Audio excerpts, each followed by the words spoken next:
सब हरि है कलेश हो। फूल बेला पतवा बाबा पे चढ़ाइब, भक्ति में होई के मगन। कदी चंदन जल चढ़ई हा बाबा पर दंदन। आबा कदी चंदन जल चढ़ई हा बाबा पर दंदन।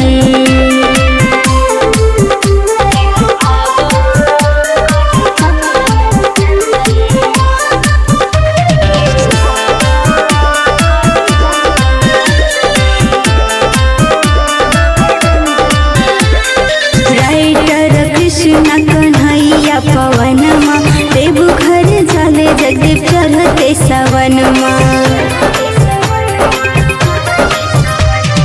विक्रम प्रेमी बात सचू न कहेला, बाबा के नजर हरदम सब पर रहेला।